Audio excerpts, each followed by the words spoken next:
Welcome back, Fellowship family, to this week's episode of the Deeper Podcast. I'm your host, Doug Congdon. With me, usual co-host, Brian Paul James Trias, and a usual guest, I guess we would call him, Bill Fred, billionaire, middle name. Billionaire. James, just like everybody else here. No, it's not, is it? Yeah. Bill James. The fourth. Okay, I'm struggling here with these middle names. William James Horn the fourth. Oh, wow. You're a fourth? My son is a fifth. Okay, wait, what's the nickname for the fourth? Quad?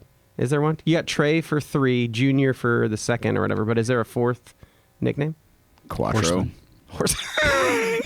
Quattro's good, though. I like that. There's not a standard go-to, though, is there? Okay. And the fifth, Liam is the fifth. Mm-hmm. I did not know that. Liam. It's the end of William. Yeah, I got that. That's why I jumped there on my own. Have I told you lately that I love you? Have I known? Yeah. Hey, you can't do that with a worship pastor on, man. He's just going to start singing. Wait, you're the one who actually started singing. You did too. In my heart. Is that what you're... Yep. Bill, glad you're here. Welcome back. Bill is preaching this week. He's going to answer all of our questions on the text as we go through.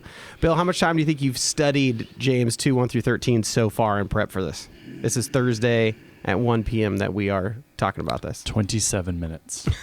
Lies. Take a guess. What do you got? I don't know, 15 to 20. Nice. Like That's hours, by the way. Not minutes. Yeah, not minutes. Yep. Not minutes, Brian. I overestimated. Somebody asked me this last weekend, hey, when you preach, how long do you spend? And I was like, well, I'll be honest. Like Joe spends probably this amount of time. Brian spends this amount of time. I probably spend twice as much as they do when I'm preaching. So I would guess like I'm a 30-hour prep guy. What do you think you are, Bill? Yeah, it's probably about that by the time it's all said and done. Yeah, it just feels like I need to know it really well by the time I get it. And so part of it is for me, like I don't do it super often, so it's kind of like getting the engine running again, you know, like, okay, I got to do my research. You just gotta dig in. Yeah. What are you at, Brian? What do you think? Of like the study or like the prep? The whole thing. Study and prep. I mean, it's probably around 20 study and prep. But yeah. Prep is more than study usually. Mm-hmm. Yeah. Brian has a very unique method. Yeah. Tell a little behind the scenes there. He doesn't manuscript. Yeah. He just talks it out. And like his memory is so good that he can remember what he lands on when he talks it through. Like I've never met anybody who does it his way. It's great. Yeah. I wish I could do that. The man's got a brain. The man he's smart. You're just saying I'm weird. Smart. That's okay. Well, that's also true. But I mean, you are that, but you're also I'm very weird. So smart. This guy's still trap, this guy. Yeah. Yeah. Bill, question for you. Very formal. Moving on. Bill. Well, so we are in week 3 of our Godly Wisdom series, right? On James. We've asked everybody, we'll continue to ask all of our guests, what's a piece of wisdom that you have gotten that has greatly or even, I guess, marginally shaped your life that you've really loved? Pass it on. Change the lives of our listeners today. So the first thing, when you asked me or mentioned this, the first thing that popped in my head was when I was a teenager in youth group. I can't remember even what was going on at the moment, which kind of feeds into this a little bit. But there was a guy named Cy Harrider who was an older gentleman who was just kind of a mentor to our youth pastor, and he was around just he was a kind of benefactor, would like help fund, stuff for us and do things like that. So really nice guy, and had lived a lot of life. And he was asking about what was going on in my life, and I was sharing kind of a struggle of some kind. Again, I can't remember what it was. And he could see it was weighing heavy on me, and he just said, "This too shall pass." And I mean, that really, it seems very simple on its surface, but a lot of times we can just kind of get so caught up in what's happening in the moment that we think it's going to be permanent or forever, and we maybe put too much weight on whatever it is and think it's a bigger deal than it might be in the long run. And so just kind of having that mindset of like, this is a season, and it will pass. I mean, I've come back to that quite a bit through my life. So that's simple, but it's been life-changing for me. That's a cornerstone of our family. That's funny. You said that, and I was like, I didn't even think about that as a saying, but we say that all the time. My mom especially has said that a lot when we're in the midst of something really hard. Yeah. Yeah, which I love it. That's not what I thought you were going to go with.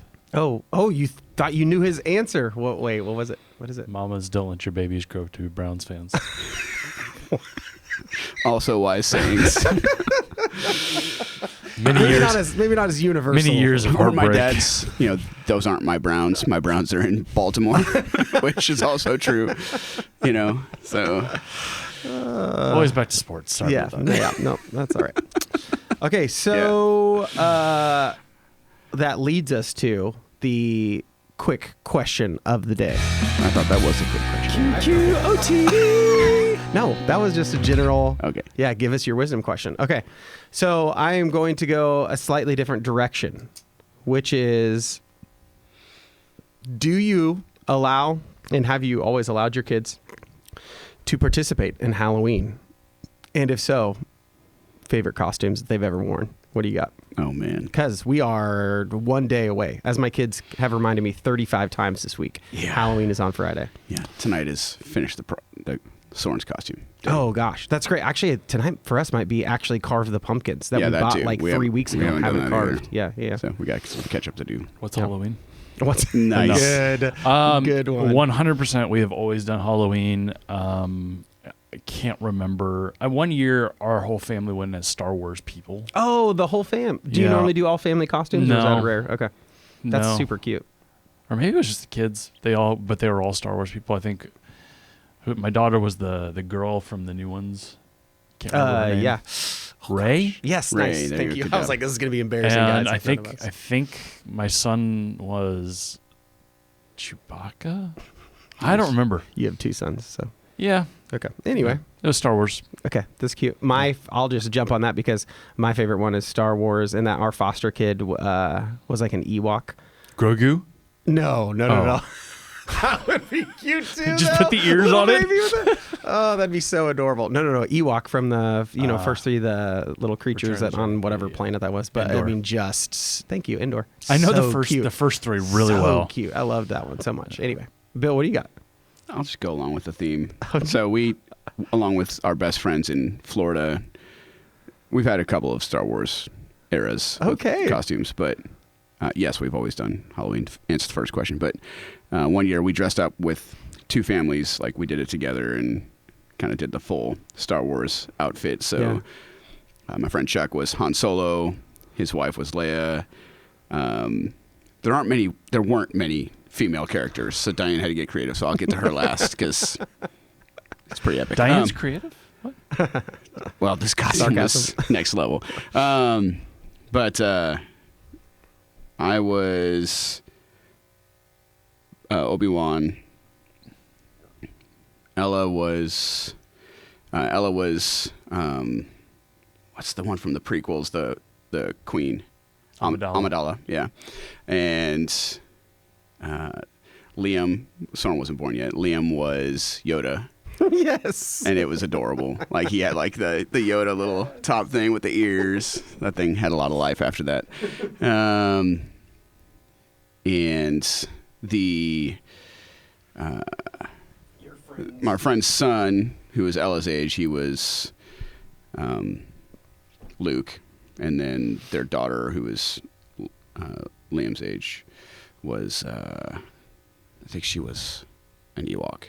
So it was adorable. But Diane was Asajj Ventress, who is a character from the Clone Wars. And she's bald and blue hair, like blue head with like veins. I mean, like terrifying. How did she do it? She got like a bald cap and like Yes, colored it? I'll have to show you pictures. Wow.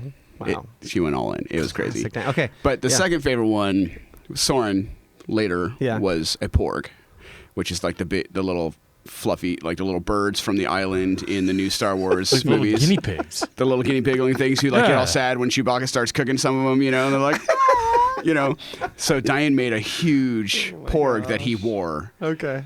and it still like lives in our house. And is that how hilarious. you It's, like, guys part of do the it? family. Typically, you'll make like Diane will like get creative and make the costume, like put it together. Yeah, for many years we kind of like had a theme. Yeah.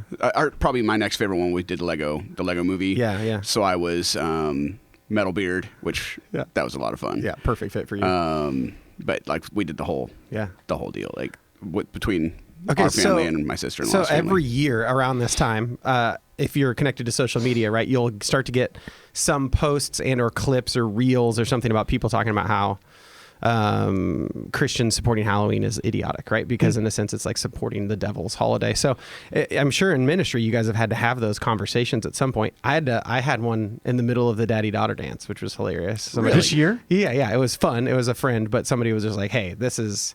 My wife and I are having this discussion. What do you say about it? And I was like, oh yeah, I haven't had this discussion in a long time. But what do you say to those people out there who are listening, who are wondering why do we three pastors at this church celebrate Halloween?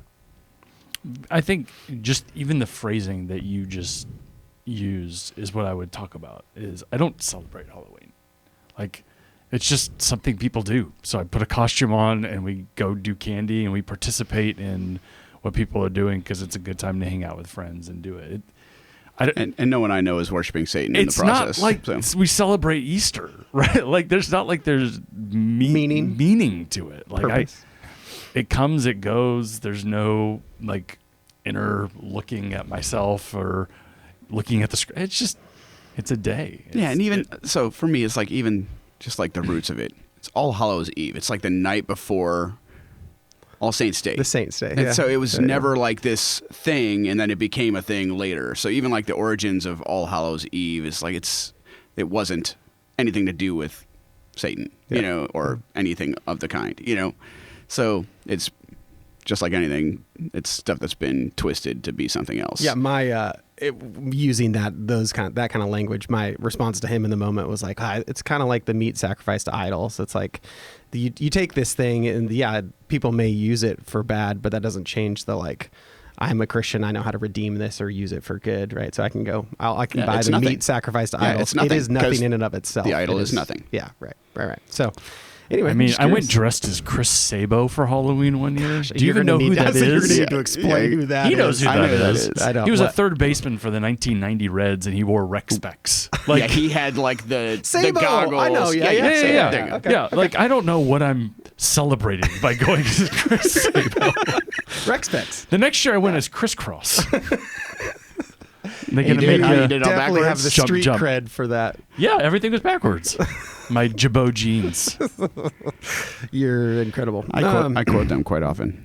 You quote crisscross? Yeah, I can't even remember what it is right now. I'm They're blanking gonna on the make quote. you jump. No, The only thing anybody knows That's from all I crisscross. know. That's all I know. When you think of it, insert it later into the conversation in a way a that's random drop in the middle of the conversation. That's totally hidden. Yeah, we won't notice. Okay. Thank you for that. That Sure. was just a little departure.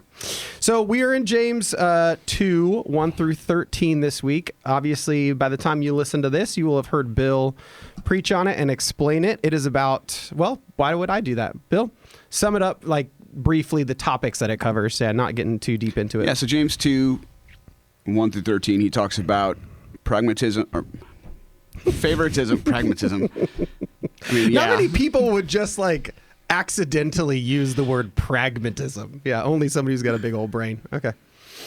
Favoritism and partiality. I think I combined the two into pragmatism. Yeah, I'm about to do it again. Favoritism, partiality, and then mercy. So and James ties all of that together in an interesting way. Yeah, absolutely. So in James 2, obviously he talks about the two people coming in, and he describes the rich person as somebody with a gold ring and Which fine there's clothes. actually just one word in Greek that describes wearing a gold ring. Oh, That's really? there's a word for that. It's like a very German Bedazzled? idea. Is it? Yeah, bedazzled, bedazzlio. It's like Crusoe something or Really? other. But yeah, it's just Okay. one single word, like wearing a gold ring. That's a verb. That's It happens so often that they had a guys. verb for This it. is what the 15 to 20 hours of like just studying the Greek will get you. Nuggets right there. Okay, so he's wearing the gold ring, fine clothes, and that is contrasted with the person coming in who is wearing not great clothes, Shabby, grimy clothes. shabby Yep. clothes. And is there another descriptor of the person? Either way, so it is showing attention and favor and giving the good seat to the rich person while basically telling the poor person. I was trying to look over some stuff. To be my footstool, Yeah. basically, to sit on the floor at my feet. And so basically the rich person would generally have their feet off the floor, and so they would have somewhere to lift their feet on. It's almost like telling the poor person to be that. Be the thing that he Yeah. rests his feet on. Oof. Okay. So this is part of the big reason we do this study is to try to bring it into the 21st century context, right? We don't have that seating arrangement. We don't have the kind of reclining at the table stuff. So this is hard to access. When you're thinking, Bill, about bringing it in for our people, what kind of ways should we be thinking about how this plays out in our own world? So I think the word that has kept coming to my mind is like, whom do we admire? You know, when someone walks in our doors, who are we saying, oh, that person has it together, that person is someone I need to look up to or should emulate. This is someone I should be close to and kind of ingratiate myself toward, you know. And so it's just who can kind of improve my life, I guess is kind of how we do it, you know. And so like in the first century, these are people who had power, authority. They're associated with the king. So these are, you know, like that's one of the words. Okay. It's kind of, there's an association with ruling with this person. They're a big deal. So there's some power there Yeah, too. they're a big deal in town. Okay. And so everyone would know who they were when they walked into their town because they were famous. Yeah. So they were celebrities in a sense. But if not, like, you know, celebrity usually comes with like this idea of, I like this person. That was not necessarily the case. This is more like, this person could do something for me or make my life easier. Okay. I'm kind of a big deal. Brian's in it today, and I love it. Yeah. So, yeah. So, and then the poor person is just the opposite. Like, they can't do anything for you. And in the first century, you know, especially, it's still very similar today, but they were destitute. They were completely helpless, couldn't provide for themselves, didn't have food, didn't have a place to sleep.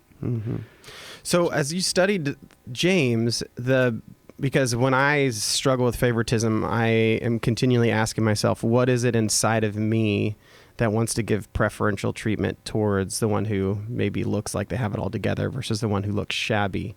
And it's like, what's going on my heart level? But as you've thought through what it probably meant in the first century, it was attaching yourself to somebody who had something to offer you versus somebody who had nothing to offer you. Yeah. That's kind of how you're seeing that distinction there. Yeah, I think so. I think that's why, and I think that still applies today. Like the reason we gravitate towards celebrities and you fawn over them if they walk into, if, you know, I'm going to share this weekend about, you know, say Patrick Mahomes or Travis Kelce and Taylor Swift walk in here alongside a homeless guy. Like, who are we going to go talk to? Like, we will fawn over the celebrities just for either, you know, they'll make us feel special by talking to us and giving us a time of day, or we'll have a great story to then go tell everybody else, so we'll feel cool. So it'll look cool. Yeah. It'll improve our reputation. Yep.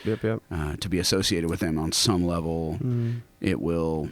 They might, you know, if networking or something else, if it's kind of a different kind of personality or a person that walks in, like maybe they could do something for us to help our career or help our dreams or, you know, make my life a little easier in some way. Yeah. So, I mean, it's the same reason we look for the windfall. We're just looking for it from a person in a sense. Okay. So, Go ahead. The homeless person is just, they can't do anything for me. They have nothing to offer me per se. So I was thinking about it again when I'm trying to process it in my own heart. The thing that one of my biggest idols is comfort. For other people, it is different things, but for me, it's comfort. So I was trying to, as I thought through what draws me to somebody who appears like they have a lot to offer, it is in a sense like the ease of conversation, the ease of if I have a problem, I know that they might offer to help. But in a sense, it's taking very little of me. Like it's taking very little effort, so I can just stay, you know, nice and comfortable in my conversation with them, or I can ignore them and they probably don't care at all. Right? They're like, great, less people I have to talk to. Whereas if I am avoiding somebody who looks like they're in need or poor or homeless, I'm doing that or because going to demand a lot of me. Yeah, I'm doing that because I'm afraid of the fact that they're going to make me uncomfortable, whether that is like in a face-to-face interaction where I don't know what to say next and I'm made to feel awkward, or because I know that they're going to ask me to do something that's going to require time or money or effort from me. And so it's just better for me and my desire for comfort. It's to like, okay, I'm just going to avoid that. But other people aren't as driven by comfort idol as I am. Is there anything that you guys think of either on the drawn towards, and we just keep saying rich, and I know that's a relative thing, but drawn towards people who, like you said, Bill, seem to have it all together versus people who like maybe are broken and in need? Is there anything that you guys identify with on the I'm drawn to this because of this, or I'm avoiding because of that? Yeah, I think personality wise for me, I am very one of the words for like my personality type, whatever, is like avarice or like hoarding, you know, like, so but that's like energy. Like I guard kind of like what I'm going to have to output for people or pour out for people, just because I want to reserve, like leave some in reserve so I can do, you know, whatever I need to do later, and just not, this is basically just not trusting the Lord to like fill me up, you know? Yeah. And so This is super interesting. I've never heard you talk about this. yeah. And so I tend to like withhold energy for, you know, for certain things, just to make sure I have what I need for whatever else. Yeah.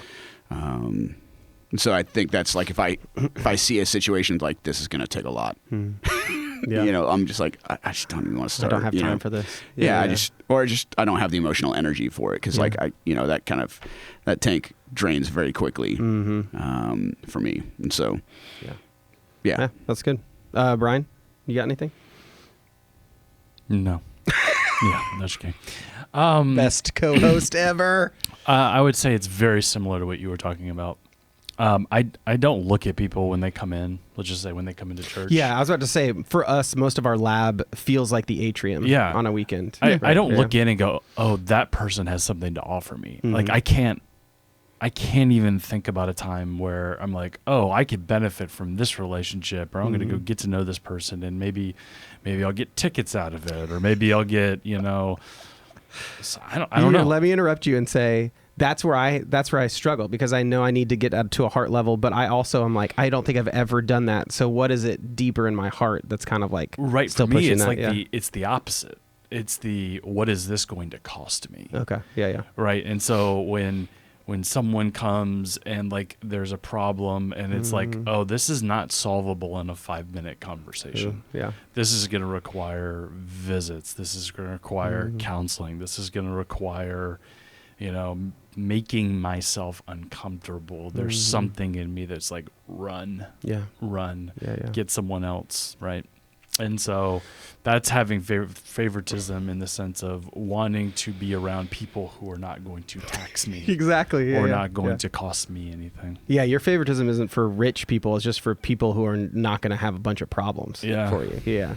Yeah, I think we all have that stuff. I think it's just going to take some like processing for people to really think through situations like, where have I been in a situation, it may not have even been in the church. Yeah. Where I have chosen, like there's somebody who like had something to offer me. It could have been a professor that could have helped you with your, you know, school stuff, or, you know, another leader at a different church who could have like benefited you and given you another position or helped network or something like that. So you just have to, you know, work wise could be in a situation where like there's a guy over there who can help my career, and then there's a person over there who needs something. Where am I going? You know? Yeah.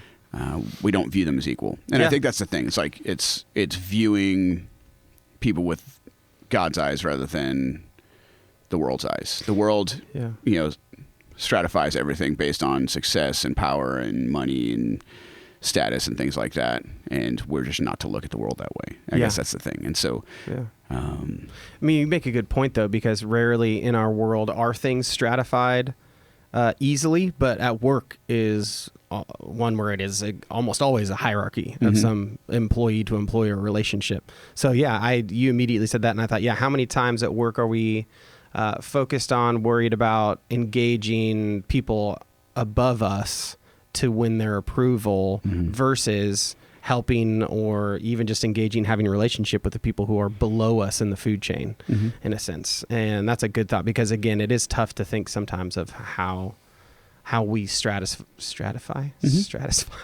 whatever that word is, the world around us. But work is kind of a built-in example of that. Gosh, something else you just said too. The idea of the way the world sees things versus the spiritual world. And James, it kind of goes back to maybe a total throwback to Sermon on the Mount, which we see throughout James. And I know you love the Sermon on the Mount, right? So how did you see the kind of spiritually, the maybe materially poor but spiritually rich playing out in this passage as you kind of did your research, and how we can, like, how do we bring that into reality where I'm looking at everybody and pretending I can't see the external or smell the external, but instead like am seeing them as a spiritual being first? So, for one, I mean, he talks about the first and last Beatitudes, depending on how you categorize the Beatitudes. You could say there's 7, which is what I think there is, because then he goes into the persecution one. Yeah, and you don't count that as the 8th. I think that's... Somebody asked me that. And I think it's a separate thing. Yeah, Yeah. is this So a Beatitude or not? just... Yep, it is.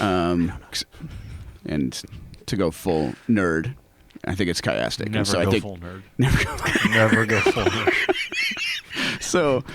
So I think the first, and it's the first and the last beatitude here. So blessed are the poor in spirit, for theirs is the kingdom of heaven. Blessed are the merciful, for they shall receive mercy. That's Nice. the first and last Okay. beatitudes.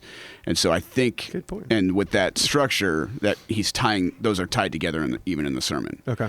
And so I think there's something about that, and about us showing mercy to the poor and elevating the poor, and that's what Jesus did throughout his ministry. Is he spent time with the people that none of the religious leaders thought he should spend time with. Yeah. So he elevated the poor, even though like they would give to the poor, but they would make a show of it. It was for them. It was still for their own benefit. Like, look at me, I'm giving to this guy over here. Like it was a big, trying to still make themselves a big deal. It was still selfish. And I think that's the thing with all of the world's systems. Like even in our generosity, we still try to make a show of it and still make it about us rather than actually being selfless. And so, Yeah. so I think that's the tie-in, like with the Sermon on the Mount, is like these ideas of mercy and caring for the poor are inextricably linked. Like I think you can't have one without the other. Yeah. So. I mean, this is the passage with the classic sermon illustration of the pastor dressing up as a homeless person and making himself look terrible, and walking in and people not talking to them, and them kind of just being off by themselves. And then it becomes time for the sermon to start, and the pastor's not on the stage, and everyone's looking up, where's the pastor? And then the homeless person stands up and makes his way to the stage and takes off the costume, and he's there, and everyone has this... It's like Undercover Boss, We like you did said this. earlier. Yeah. We So did it's like- this. We ignored this guy because he smelled and Has he this looked happened? weird. Is this a thing that you've seen? Like happen I've been much? in a church where this is I was happening. gonna Yes. say, is this Yeah. is this like, personal experience? Yeah. Okay. And we do this. Like we are prone to play favorites, and I don't know if it was something that we would say that we Right. struggle with, but like when it comes time to Yeah. greet that homeless person or greet that person, it's harder. Yeah. It's Yeah, I mean, even like there's so many times where, and I think we've all done this, like when we even give to someone who's on the side of the road or something like that, someone who's destitute and in need, we don't like take time to get to know them at all. We just throw money at them, like try to make the problem go away on some, we wouldn't say that, but it's just like, I just want to feel better. Get that conviction out of there. Yeah. And so, I mean, it's not an easy passage. I mean, For it really sure. just punches us in the face For sure. on some level. For sure. But that's kind of James in general. Yeah, absolutely. Especially going into 12 and 13, there at the end, mercy triumphs over judgment, and this idea that we're only going to be shown mercy if we show mercy gets to the heart, I think, of the issue there. It's, again, reframing the physical problems as into the spiritual. And so as you went through those points at the end of your sermon about how do we show mercy? How do we begin to How show do we mercy? live out mercy? Yeah. And that first one, remember, it starts with remembering. So have you seen or lived into example of your sermon yourself at some point in your life where you have had to, I don't know, revision the people in front of you through a spiritual lens, starting with your own, like, I was also this person spiritually? I was on the side of the road, or I was the beggar. Or how's that helped you? Oh, that's good. Good question. There was a kid in high school. It's probably the earliest example I can really remember, like where I really was kind of taking ministry seriously, even as a student, and just thinking about what does someone around me need rather than like, me. Think about yourself. Yeah, Yeah. exactly. Especially at that stage. Yeah. And the kid was just an outcast. Like just everybody made fun of him. He couldn't do anything right. I mean, he didn't help himself. Didn't do himself any favors. He always said the wrong thing. Made people who were much bigger and stronger than him angry with some of the irritating things that he would say to them. That kind of thing. I mean, he was just hanging on by a thread a lot of times in relationships and whatnot. And so I think I kind of remember feeling like an outsider. So even just that, like just remembering what it was like to be in someone else's shoes, or imagining what it's like to be in their shoes. And so I just spent lunch with him. Like we would go outside, like just he needed to be away from people For his own benefit. for his own well-being. And so we went and sat outside during like lunch for several weeks and just hung out and talked, and got to know him a little bit. And I had no idea like the impact of that. Just was trying to be kind to the guy because I knew he wasn't getting it anywhere else. And I felt kind of a responsibility to that on some level. And then like yearbook time when I graduated, wherever, and he signed my yearbook, like he said I saved his life. Oh, wow. And I was like, Wow. I didn't realize how close he was to that point, but I just knew he was struggling. But, like that's, so just kind of trying to picture myself in and remember what it was like to kind of feel like an outsider like he did. I mean, I didn't feel like I was in at all until I became good at football, and so I was very much like the rejected kid a lot in elementary school or early middle school, whatever, until I kind of started to be an athlete. And so, so you had that experience to pull Yeah. from and like have empathy and stuff like that. Yeah. yeah, so I think that's Yeah. Brian, has that ability to remind yourself that spiritually you were kind of the poor beggar, has that influenced the way you've either given to the poor or treated the poor in your life? Can I answer just a slightly different way? Absolutely. I did. I've had a few instances where I was able to see through other people's lenses and see just almost spiritual characteristics. I remember doing a summer camp. I was a counselor at a summer camp where we took kids from inner city places in Texas and took them out into the middle of nowhere, gave them like a camp experience, and getting to see them have joy in the simplest of things. We would make dill pickle popsicles, right?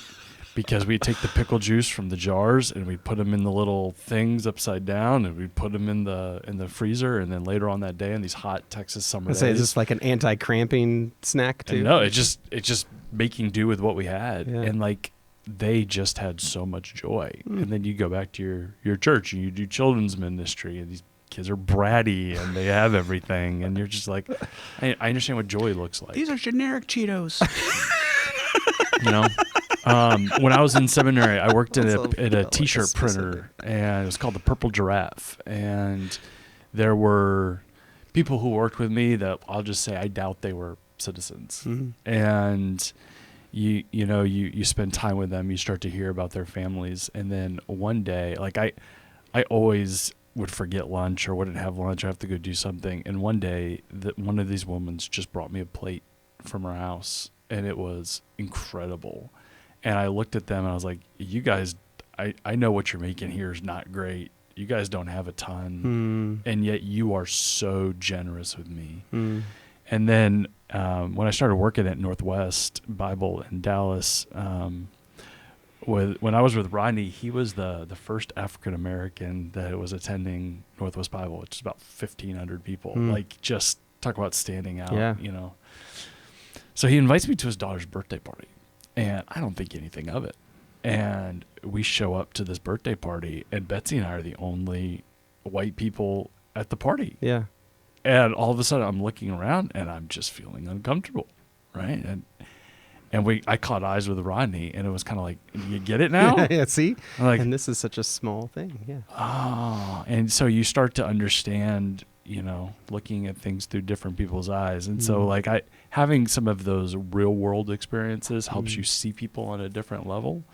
But I would go back to something similar I said last week. Whenever I do the reap, Mm-hmm. I'm not reaping through other people's lives. I'm reaping through my own. And so even in this passage where we talks about forgiveness, when I truly understand how much I've been forgiven, it really helps me forgive someone else who's done something so much less offensive than I've done to the Lord. So Yeah, for me, sometimes it's forgiveness Mm-hmm. and sometimes it's giving, because I am not the most natural giver, and I just need to stop. If I stop long enough and think about the wretch that I am and that God gave me eternal life, whenever I'm in that place, I'm like, yeah, I'll give it all away. I mean, you could take it all, and that's fine because I have eternal life. But if I don't go back to that like simple gospel reminder, I just easily default to like, this is my stuff. Like, get your own stuff and stop asking me for mine. So it's just a simple switch, but it takes, like Bill said, it takes remembering. It has to start with like the remembering piece of that. Well, and I think part of the point of all of this is, James throughout and Brian and I were talking about this earlier, like James is talking about like what is real faith. And so, we could say, oh yes, I'm merciful, or I hold mercy, or I value mercy.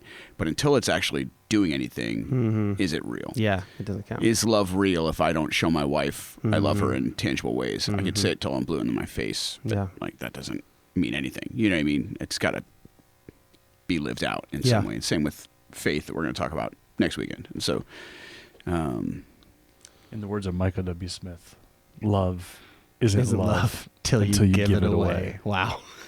Or DC Talk, love is a verb. I don't know. So, but I wonder when we all grew up. That's so interesting. So, one of the commentators, he who's talking about this, and it's not, I don't think I'm going to share this over the weekend, but Perfect. The importance of mercy in human relationships is so essential because mercy is a direct indicator of repentance toward God. Although sinners are right to amend their ways, to cease sinning, and to make restitution where necessary, nothing is comparable to showing mercy. Wow. Okay. And so, because mercy, like when we, and I do talk about this, when we don't show mercy, when we don't live it out, when we're unwilling to give mercy to other people, it means we don't understand what we've been forgiven. We don't understand how much mercy we've received. Yep. We still try to minimize how bad we were, how desperate we were for help. Yep. And so That was my favorite thing that you said. I wrote it down and underlined it on my notes, but it was really good. It was just super blunt too, and to the point. So it was like a Bill slap to the face, like a James slap to the face. If we don't show mercy, it shows we don't get it. We don't remember, how much we've been forgiven. Yeah. So John the Baptist is said to be the second greatest human after Jesus. And he said, we must become less so he can become more. And I feel like when we read this passage, everything is about us becoming less. When it's the rich person, you're willing to take less and go after the person, even if it's going to cost you something. You're willing to give forgiveness. You're willing to give mercy. You're willing to take less. And we don't live in a culture that tells us that that's a good thing. Yeah. Yeah, I mean, it really is just an affront to the our world culture. system. Yeah, kinda? just the world system in general, but our culture in particular. Yeah, that's a good point. Because, I mean, when you're reading James 2, you could almost start including that rich guy in James' address. Like, you should be caring for the poor and uplifting them because that's what Jesus did. And in order to do that, in order to be sacrificially generous, you have to take less in order for them to have more. Like, that's just virtue of the fact that it's what it is. And so for us to be sacrificially generous, we have to basically reduce ourselves and reduce what we're chasing, what we're after, what we want in our lives in order to do that. Yeah. And ironically, when we do that, we actually get more. Like when you forgive someone and you get rid of that burden, like you're lighter. When you actually are generous with your resources, I've never given and regretted it. I've never been on the backside being like, oh man, I wish I just had that $100 or whatever it is. Like you get joy from doing these things. don't feel it in the moment. Mm-hmm. Yeah. That's great. Bill, is there anything else like that? Any other nuggets you want to share with us about your deep Greek study of James 2 that you didn't get to throw into the text before we close? Just the idea,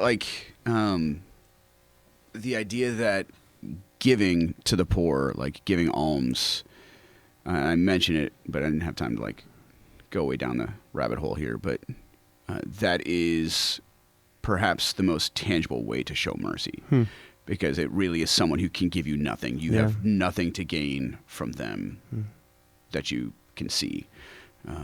Like Brian said, you do receive joy. You do receive sometimes thanks, whatever. But there's nothing tangibly, materially or tangibly that you're going to get from them.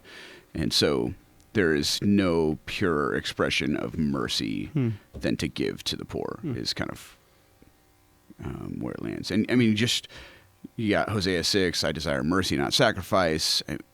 Jesus hanging out with tax collectors and hanging out with sinners, and these people who don't belong in the kingdom. The Pharisees are, lambasting him for what he's doing and how he's, not walking with righteous people or hanging out with righteous people.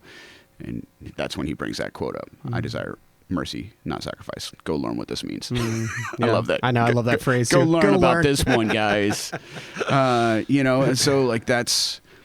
so mercy and living that out, caring for the unlovable, that is the most tangible picture of mercy. Understanding mercy yourself and showing it. Yeah, and so I think that's the picture of the blessed and the merciful, for they shall receive mercy. He's talking about salvation, future, when Christ comes, judgment happens, we will receive mercy in that day. That's what he's pointing to. But when we've received mercy, I think for us to really demonstrate that we've received it. Yeah. And to understand that we've received it. Yeah, demonstrate in the present or future. Yeah, we don't understand it until we start giving it. I don't think we understand truly what mercy looks like until we start giving it to other people. Mm-hmm.